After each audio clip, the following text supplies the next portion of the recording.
얼어붙은 몸과 마음 다 녹이고 기지개를 펴시고 일어나셔서 싹도 틔우시고 꽃도 피우시고 올 한 해 열매도 가을에 풍성하게 맺기를 주님의 이름으로 축원합니다.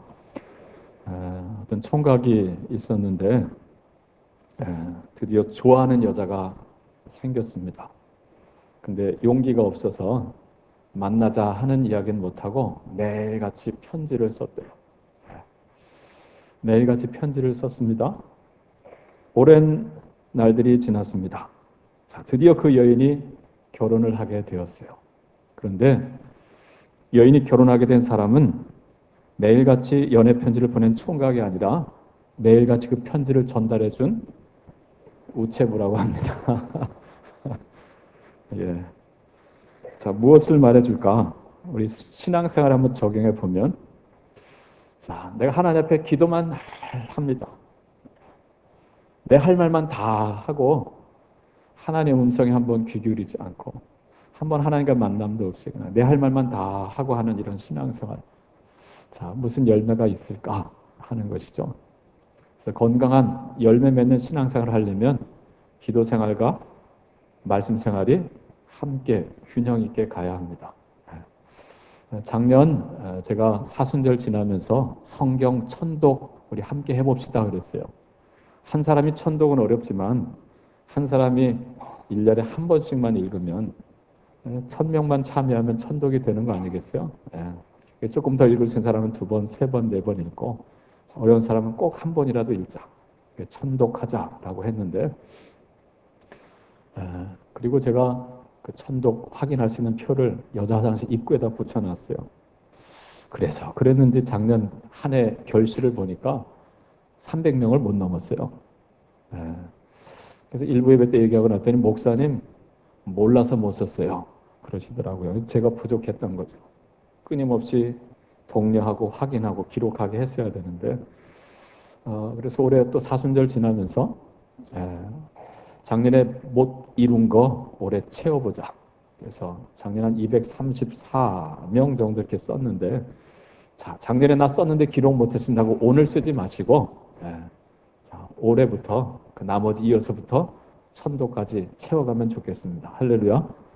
그래서 사순절에 좀 집중적으로 읽고 올 한 해 적어도 한 번 이상 읽으셔서 주님과의 정말 친밀한 만남, 사귐을 갖게 되기를 바랍니다.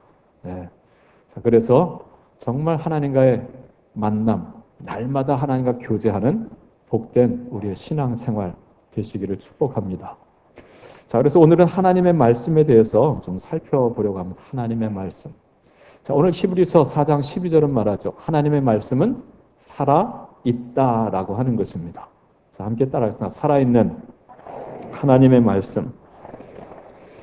자, 12절 이렇게 시작하죠. 하나님의 말씀은 살아있고 활력이 있어.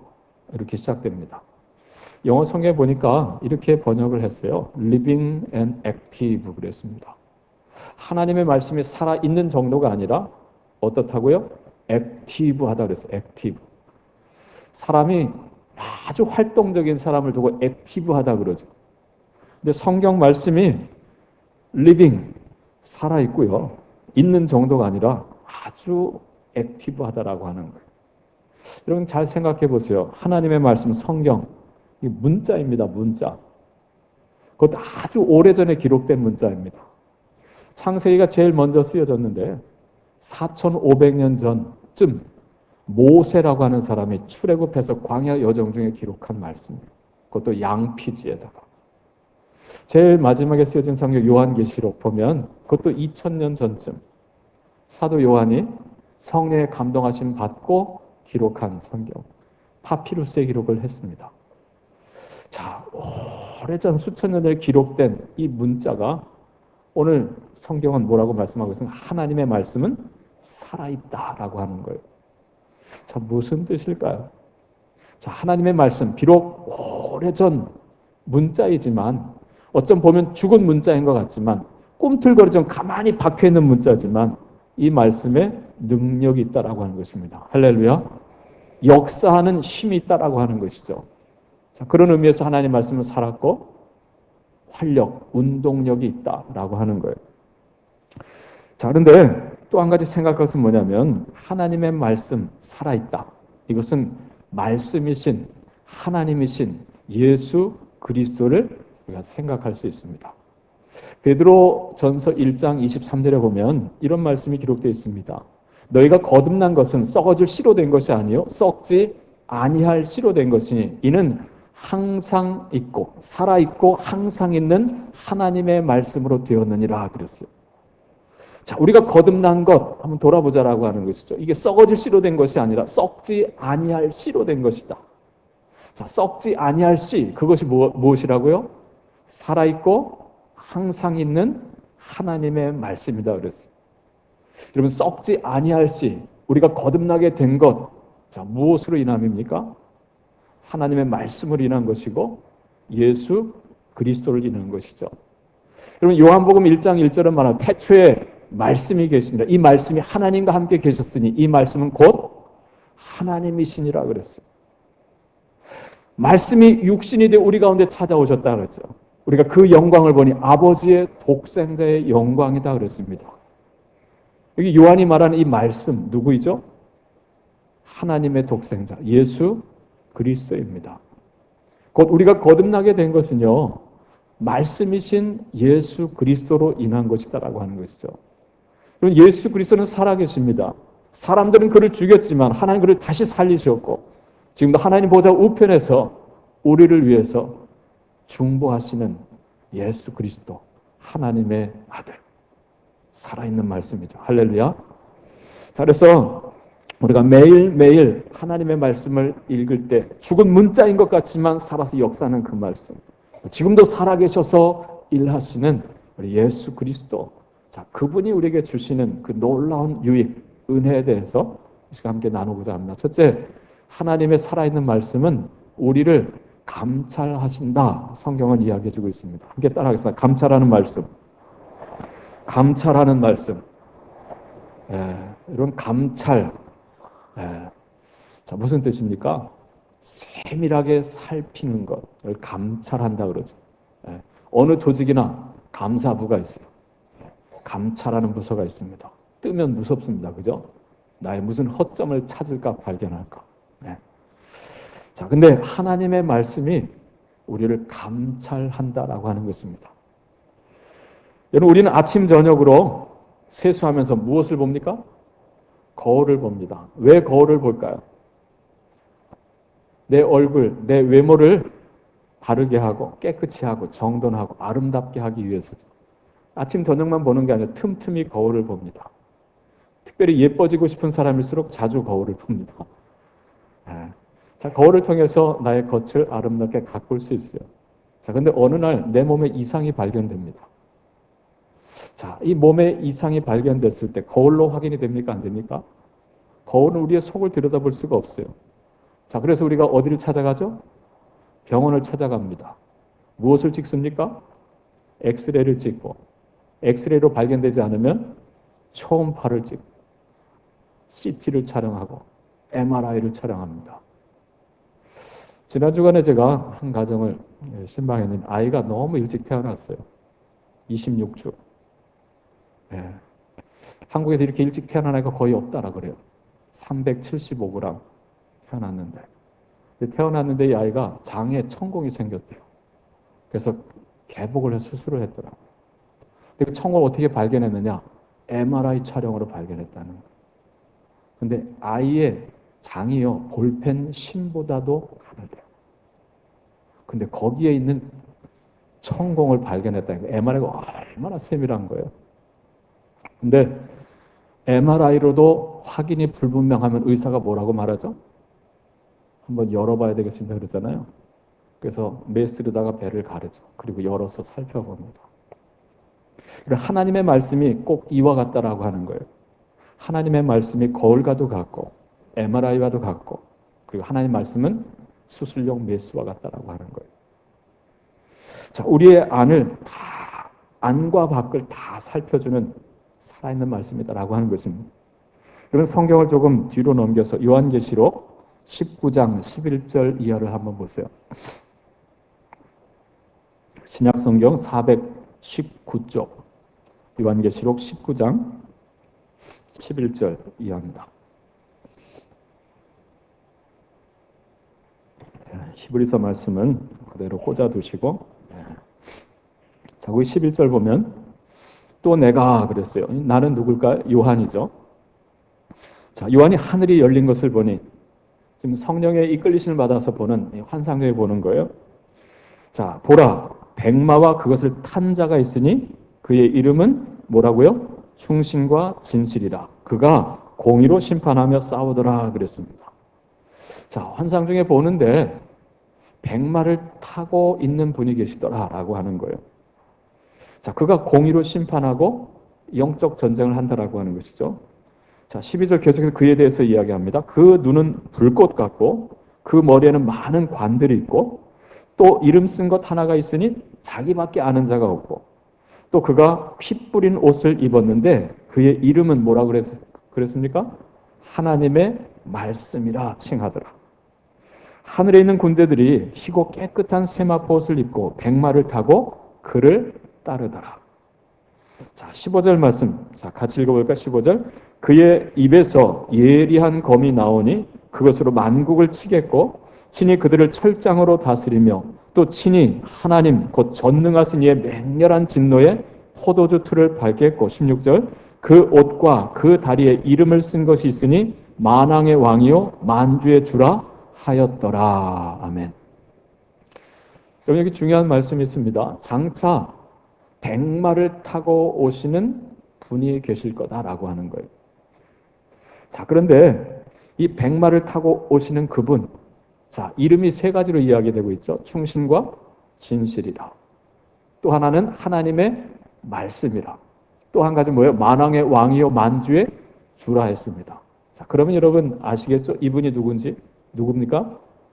예수 그리스도입니다. 장차 세상을 심판하기 위해서 오실 그리스도를 말씀해주고 있는 거예요. 자, 그런데 15절에 그분의 입에서 무엇이 나온다 그랬습니까? 예리한 검이 나온다 그랬어요. 여러분, 장차 오실 그리스도의 입에서 검이 나온다는 검, 그것도 아주 날카로운 검. 자, 이게 상징적인 표현인데요. 이 주님의 입에서 나오는 예리한 검은 무엇을 의미할까요? 말씀이죠, 말씀. 그것도 살아있는 하나님의 말씀을 말하는 것입니다. 자, 그리스도께서 그 입에서 나온 당신의 말씀으로 무엇을 하신다 그랬어요? 만국을 치겠고 그랬습니다. 여러분, 주님께서 오셔서 당신의 입에서 나는 그 날카로운 말씀으로요, 이 세상 모든 만국, 만민을 치시겠다라고 말합니다. 자, 뭐 하신다는 것일까요? 그 말씀으로 감찰하시고 심판하시겠다라고 하는 거예요. 자, 그럼 오늘 본문으로 돌아가서 자, 히브리서 4장 12절 말씀 보시죠. 히브리서 4장 12절 말씀. 자, 같이 읽겠습니다. 하나님의 말씀은 살아있고 활력이 있어 좌우의 날선 어떤 검보다도 예리하여 혼과 영과 및 관절과 골수를 찔러 쪼개기까지 하며 또 마음의 생각과 뜻을 판단하나니. 할렐루야. 자, 하나님의 말씀은 제일 끝에 판단하나니 그랬어요. 무엇을 판단합니까? 우리 마음의 생각과 뜻을 판단한다. 자, 그런데 옛 개역 성경, 이 개역 개정 바로 이전의 개역 성경은 이 판단하나니를 어떻게 번역했습니까? 감찰하나니 그랬어요.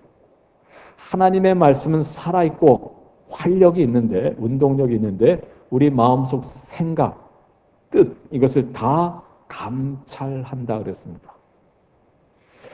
공동 번역은 이렇게 번역을 했어요.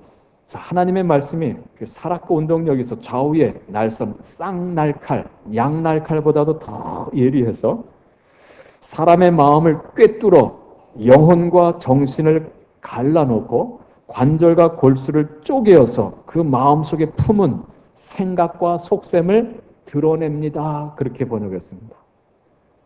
하나님의 말씀이요, 죽은 문자와 같은데 근데 그 말씀이 운동력이 있어가지고 우리 마음속에 숨은 모든 생각과 의도를 다 밝히 드러낸다라고 하는 거예요.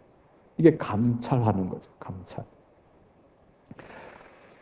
자, 그래서 13절에 무엇을 말씀하고 있습니까? 지으신 것이 하나도 그 앞에 나타나지 않음이 없고 그랬어요. 다 드러난다는 거죠.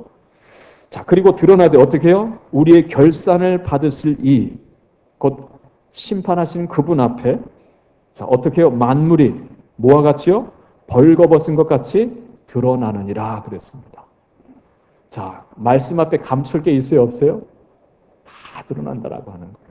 주님의 감찰하심입니다. 무엇으로요?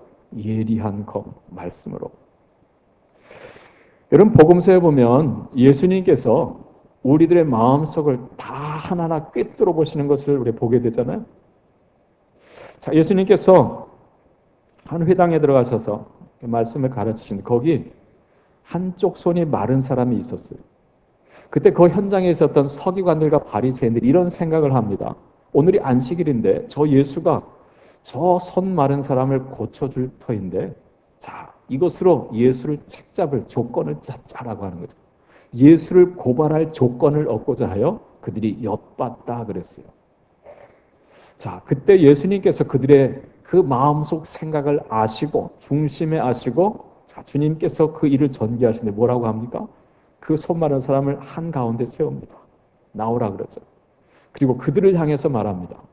그 서기관들과 바리새인들을 향해서 말하죠.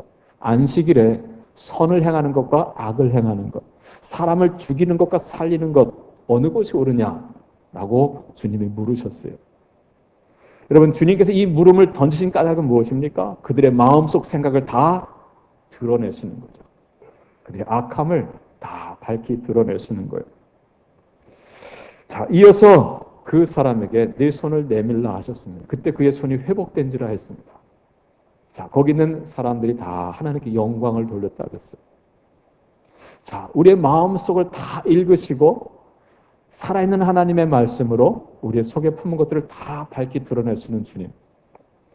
자, 어느 날 성전, 예루살렘 성전에, 자, 뜰에서 주님께서 사람들을 가르치시는 중에 서기관들과 바리새인들이, 동일한 서기관들과 바리새인들이 한 여인을, 가늠하다 잡힌, 현장에 잡힌 여인을 끌고 왔습니다. 그리고 역시 한복판에 세웠다 그랬어요. 자, 그리고 그들이 예수님께 물었습니다. 모세의 율법에는 이런 여자를 돌로 쳐서 죽이라 했는데 예수 선생, 자, 당신은 어떻게 가르치겠어? 몰라서 물은 것이 아닙니다. 무엇을 위해 물은 것입니까? 예수를 책잡으려고 했던 거예요. 하나님의 율법에 도전하는 예수를 고발하려고 했던 것입니다. 자, 그때 예수님께 득답을 피하시고 허리를 굽히셔 땅에 손가락 무엇인가 쓰셨다 그랬어요. 침묵이 흐릅니다. 자, 그리고 일어나셔서 말씀하죠. 너희 중에 죄 없는 자가 먼저 돌로 치라 그러셨어요. 그리고 다시 손가락 무엇인가를 쓰셨습니다. 또 침묵이 흐릅니다. 자, 그때 사람들이 다 돌을 버려두고 하나씩 하나 현장을 떠났다라고 성경을 기록합니다. 너희 중에 죄 없는 자가 먼저 돌로 치라. 주님의 입에서 나온 이 말씀, 예리한 검이죠. 이 말씀이 거기에 있는 그 서기관들과 바리새인들 뿐만이 아니라 그 현장에 돌을 들고 어떤 저런 여인이 다 있어. 여인이라고 그러지 않았겠죠. 년이라고 그랬겠죠. 쳐서 죽이려 했던 그들이 예리한 검으로 다 수술하는 거죠. 다 떠나게 하십니다. 여러분, 요한계시록에서 아까 우리가 19장에서 보았듯이, 자, 장차 오실 그리스도의 입에서 뭐가 나온다 그랬습니까? 예리한 검이 나온다 그랬어요. 자, 예리한 검은 하나님의 말씀이라 했습니다. 그 말씀으로 뭐 하시겠다 그랬죠? 만국을 치시겠다라고 했습니다. 여러분, 주님께서 당신의 입에서 나는 그 살아있는 하나님의 말씀으로 만국을 치신다. 곧 우리를 주님께서 그 말씀으로 치셔서 수술하셔서 우리 속에 숨은 것들을 다 드러내신다라고 하는 거죠. 이 속에 썩은 것들, 냄새나는 것들, 더러운 것들, 숨기고 있는 죄악까지도 다 주님께서 말씀을 통해서 드러내신다라고 하는 거예요. 자, 그렇게 주님께서 만국을 치시겠다라고 했는데 오늘 우리는 그 주님의 입에서 나오는 그 예리한 말씀을 가지고 누구를 쳐야 할까요? 여러분, 주님은 죄 없으신 하나님의 아들로서 당신의 그 입에서 나오는 말씀을 칠 수 있어요. 그럼 오늘 우리는 주님의 말씀을 가지고 살아있는 이 하나님의 말씀을 가지고 누구를 쳐야 하겠습니까? 나를 쳐야 합니다. 내 눈 속에 있는 들보를 먼저 보고 그 예리한 검으로 내 눈 속에 있는 들보를 먼저 빼내어야 합니다. 이것이 하나님께서 우리에게 이 살아있는 하나님 말씀을 주신 까닭입니다. 목적입니다. 마귀의 유혹이 가득한 이 세상에서 우리가 날마다 매일같이 하나님의 말씀을 읽어야 하는 까닭이 바로 여기에 있습니다. 이 말씀을 가지고 다른 사람을 치고 비난하고 정죄하는 것이 아니라 그 말씀을 가지고 나를 살피는 거예요. 이것이 우리가 하나님의 말씀과 함께하는 삶의 첫 출발입니다. 할렐루야.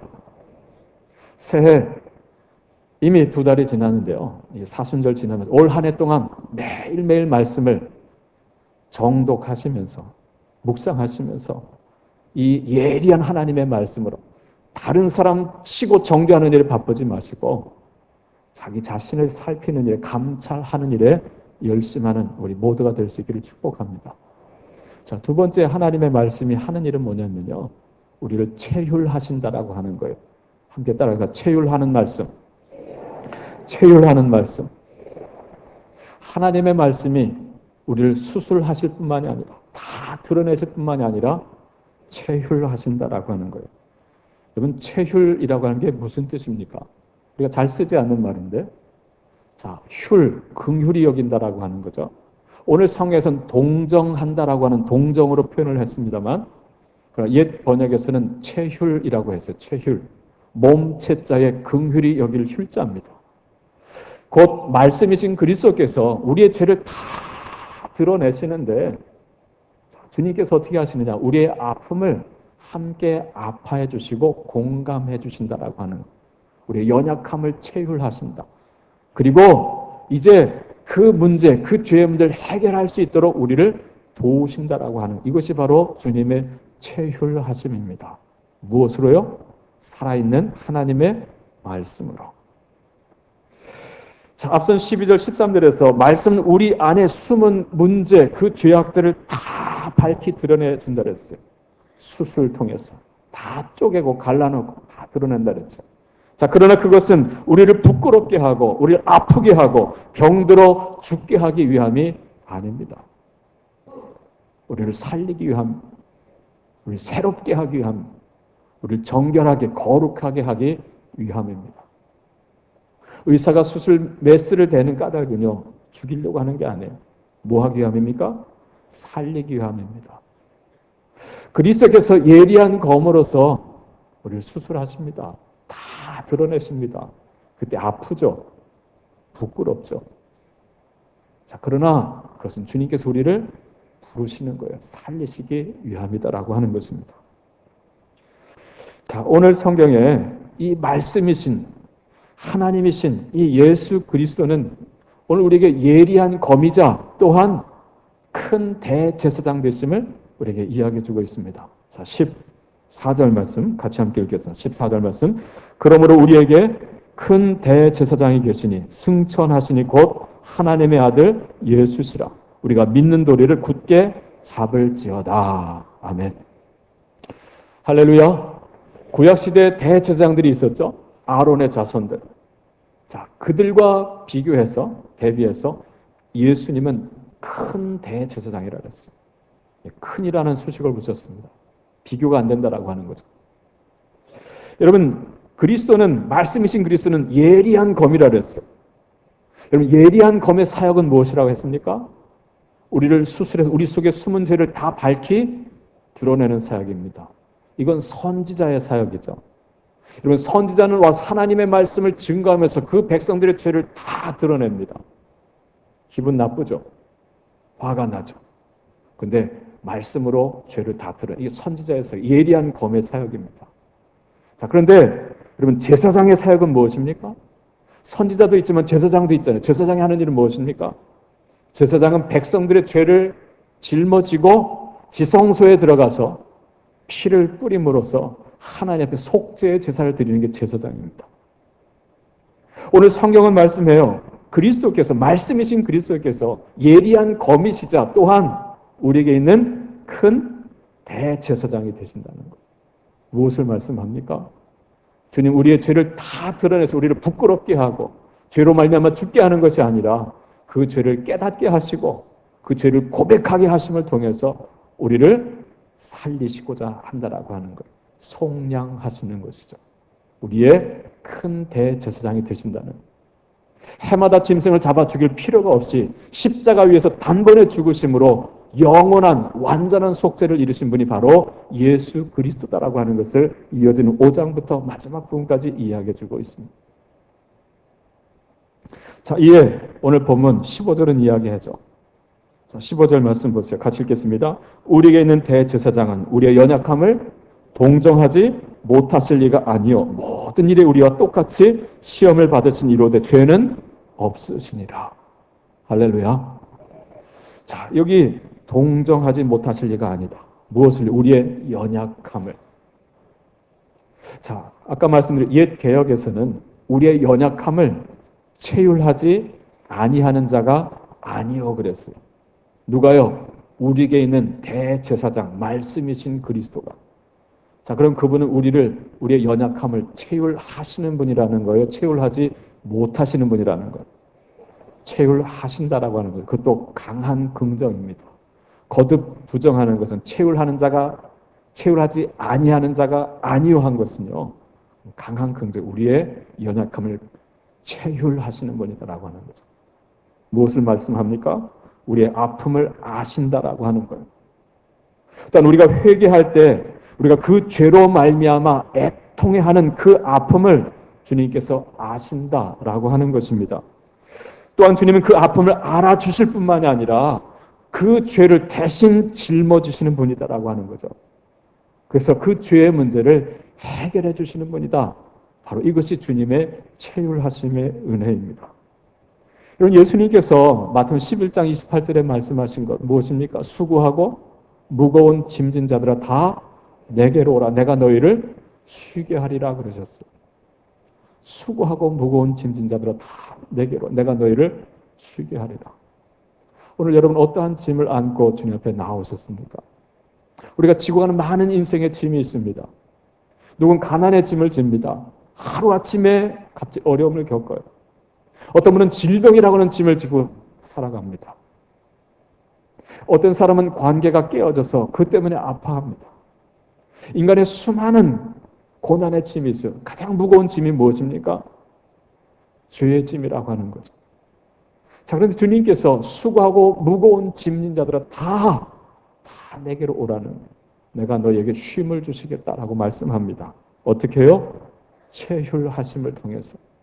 근데 그 전에 주님께서 예리한 검으로 우리를 아프게 하십니다. 어떻게 해요? 우리 아픈 것들을 다 부끄러움을 드러내시는 거예요.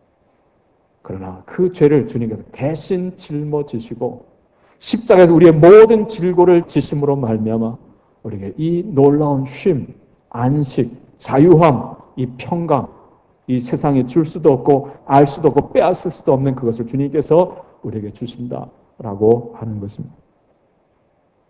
아까 요한복음 8장에 그 가늠하다 잡힌 여인, 서기관들과 바리새인들이 끌고 왔습니다. 돌을 들어 치려고 했습니다. 여러분, 세상은 말씀을 들고 자신을 치는 것이 아니라 사람을 칩니다. 거기 있는 서기관들, 바리새인들, 그 말씀을 가르침 받던 그 사람들이요, 여인이 가늠하다 잡혔다는 얘기를 들으니까 다 분노하면서 돌을 들었습니다. 모세 율법을 가지고 여인을 쳤습니다. 돌을 들어 치지 않았지만, 아직 치진 않았지만 이미 말씀을 들어 여인을 친 것이죠. 자, 그런데 주님은 그 여인을 정죄하지 않습니다. 치지 아니하십니다. 두려워하는 여인의 아픔을 함께 아파해 주십니다. 너희 중에 죄 없는 자가 먼저 돌로 치라 하시는 이 살아있는 하나님의 말씀을 통해서, 그리고 이어주시는 그 침묵을 통해서 그들로 자기들의 죄를 깨닫게 하고 자기 눈 속에 있는 들보를 보게 하고 그 돌을 다 버려두고 떠나게 하시죠. 말씀으로 자신을 치지 않고 다른 사람을 치려고 했던 그들, 주님께서 말씀으로 다 물리치셨습니다. 그리고 여인을 품어주십니다. 나도 너를 정죄하지 아니하네. 가서 다시는 죄를 범하지 말라. 오직 여인을 칠 수 있는 유일하신 죄 없으신 하나님의 아들인데 그분이 그 죄로 말미암아 고통하고 신음하고 있는 그 여인을 품어 안습니다. 용서해 주는 거죠. 여러분, 이것이 주님이 우리에게 주시는 체휼하심의 은혜입니다. 무엇을 통해서요? 말씀을 통해서. 나도 너를 정죄하지 아니하며, 유일하게 나를 치실 수 있고 정죄하시는 그분이 내 죄를 품어주십니다. 가서 다시는 죄를 범하지 말라. 그에게 세계를 열어주시죠. 이어주신 말씀이 무엇입니까? 나는 세상의 빛이니 나를 따르는 자는 어둠에 다니지 아니하고 생명의 빛을 얻으리라 그러셨어요. 여러분, 이에 성경은 우리에게 권고합니다. 이어진 16절 말씀이죠. 이런 체휼하심의 은혜가 우리에게 있으니 뭐라고 말합니까? 16절, 그러므로 우리는 긍휼하심을 받고 때를 따라 돕는 은혜를 얻기 위하여 은혜의 보좌 앞에 어떻게 해요? 담대히 나아갈 것입니다. 할렐루야. 이 놀라운 주님의 체휼하심의 은혜, 먼저 우리를 이 감찰하시고 수술하시고 그리고 우리를 치유하시는 이 놀라운 주님의 체휼하심의 은혜를 얻기 위해서 우리가 담대히, 자, 그런데 때를 따라 돕는 은혜라 했어요. 그래서 생각할 수 있는 게 무엇일까요? 날마다죠. 날마다. 날마다 말씀 앞에 나가야 될 이유가 거기 있습니다. 내가 매일 십자가 앞에 더 가까이 가오니 구세주의 흘린 보배 피로서 나를 정케 하소서. 언제요? 내가 매일매일 하나님의 말씀을 읽고 묵상할, 기도할 이유가 여기에 있는 거예요. 그 말씀을 가지고 다른 사람을 치는 것이 아니라 나를 치는 것입니다. 올 한 해도 매일매일 말씀을 읽고 묵상하고 기도하심으로 그 말씀을 가지고 사람을 치면서 살아가는 것 아니고 그 말씀을 가지고 나를 치고 나를 수술하면서, 그러나 나를 수술하시고 나를 치유하시고 나를 새롭게 하시는 주님의 이 체휼하심의 은혜 안에 날마다 살아가시는 우리 모두가 되기를 축복합니다. 자, 마지막 주시는 말씀, 하나님의 살아있는 말씀은 우리의 길을 인도해 주신다라고 하는 거예요. 함께 따라합니다. 인도하는 말씀. 인도하는 말씀. 여러분, 열왕기상 2장 3절에 보면 다윗이 죽을 날이 임박함에 아들 솔로몬을 불러서 유언을 했다 그랬습니다. 그 유언의 말이 뭐냐면 하나님의 말씀이 길이다라고 하는 거예요. 늘 하나님 여호와의 명령을 지켜 그 길로 행하여 그 법률과 계명과 율례와 증거를 모세의 율법에 기록된 대로 지키라. 그리하면 네가 무엇을 하든지 어디를 가든지 형통할지라 그랬습니다. 이게 죽는 아버지가 남아있는 아들에게 준 유언의 말입니다. 하나님의 말씀이 길이다라고 하는 거예요. 생명길, 형통의 길이다라고 하는 거죠. 여러분, 성경이 요약해주고 있는 다윗의 삶은 무엇입니까? 사무엘하 8장 6절 말씀. 다윗이 어디를 가든지 여호와께서 이기게 하시더라. 할렐루야. 여러분, 이것이 다윗의 삶의 요약입니다.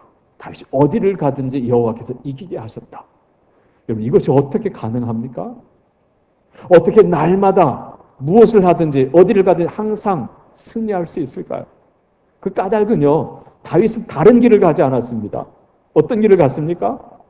하나님의 말씀, 성경, 율법의 말씀이 알려주는 그 길을 갔습니다. 때문에 그는 어디를 가든지 승리하는, 이기는 삶을 살았다라고 하는 것입니다. 자, 오늘 성경은 예리한 검이신 그리스도, 그리고 큰 대제사장, 체휼하시는 그리스도, 그분이 우리에게 우리의 인생길을 인도하시는 목자가 되심을 이야기해 주고 있습니다. 자, 그것이 히브리 13장 20절의 말씀이에요. 자, 13장 20절 말씀을 함께 보겠습니다. 히브리서 13장 20절 말씀, 21절 말씀.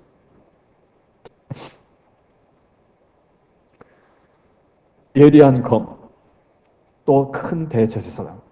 자, 이제 그리스도, 말씀이신 그리스도. 자, 그분이 누구냐? 자, 같이 읽겠습니다. 양들의 큰 목자이신 우리 주 예수를 영원한 언약의 피로 죽은 자 가운데서 이끌어내신 평강의 하나님이 모든 선한 일에 너희를 온전하게 하사 자기 뜻을 행하게 하시고 그 앞에 즐거운 것을 예수 그리스도로 말미암아 우리 가운데서 이루시기를 원하노라. 영광이 그에게 세세무궁토록 있을지어다. 아멘. 할렐루야. 자, 우리 주님 예수 그리스도, 말씀이신 하나님이신 그리스도, 그분이 뭐라 그래요? 양들의 큰 목자다 그랬어요. 자, 양들의 큰 목자다. 자, 여러분, 목자가 하는 일이 무엇입니까? 먹이고 돌보고 그리고 인도하는 일입니다. 다윗이 뭐라고 고백했습니까? 여호와는 나의 목자시니 내가 부족함이 없으리로다. 그가 나를 푸른 초장에 누이시며 쉴 만한 물가로 인도하시는도다 그랬어요.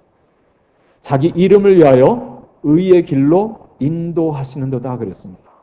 목자는 인도하는 분이며 인도하는 분. 근데 우리 예수 그리스도께서 말씀이신 주님이 오늘 우리에게 무엇이라고요? 목자가 되신다. 그것도 큰 목자라서 큰 목자. 그럼 작은 목자는 누굴까요? 오늘 여기 있는 이 사람이 작은 목자예요. 이 땅에 있는 오늘날의 목사와 장로들을 목자라고, 목자. 자, 앞선 13장 7절을 보면 그 이 땅의 목자들과 양의 큰 목자 되신 예수님과 대비하고 있습니다. 그럼 13장 7절을 보세요. 13장 7절, 하나님의 말씀을 너희에게 일러주고 너희를 인도하던 자들 그랬습니다. 이 땅의 작은 목자들이죠. 자, 그들을 뭐하라 그래요? 생각하라 그래요. 또 그들의 행실에 무엇을요?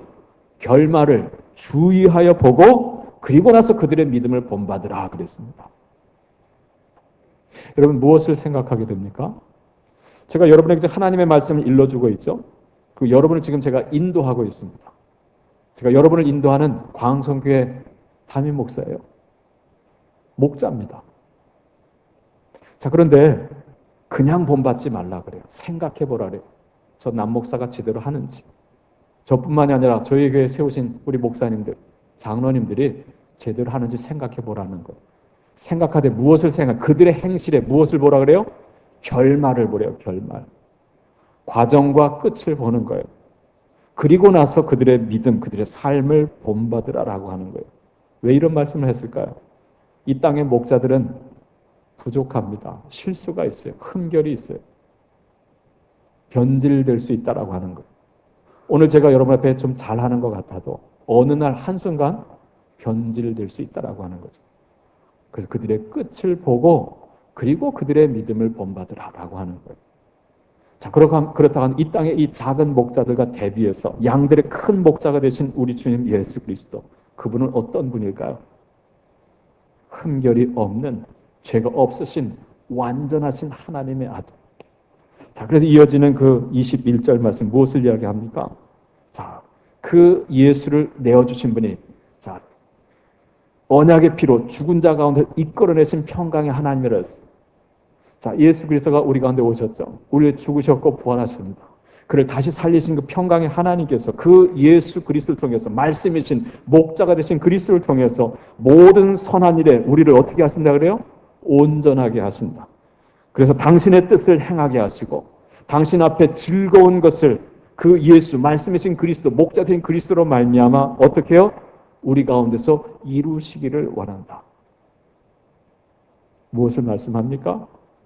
예수 그리스도께서 우리를 온전한 길로 인도하시는 목자가 되신다라고 하는 거예요. 할렐루야. 우리가 말씀을 통해서 우리 자신을 감찰하고 죄 사함 받을 뿐만이 아니라 채울하심을 받을 뿐만 아니라 우리가 그 말씀을 통해 또 한 가지 해야 될 게 뭐냐면 인도하심을 받는 거예요. 말씀이 일러주는 그 길을 가는 거죠. 다윗이 말한 대로 말씀이 길임을 알아서 그 생명길로 가는 것입니다. 자, 그러면 여러분 사무엘에는 이 히브리서 4장 12절로 16절까지의 말씀, 그리고 오늘 양의 목자는 이 말씀을 우리가 생각해요.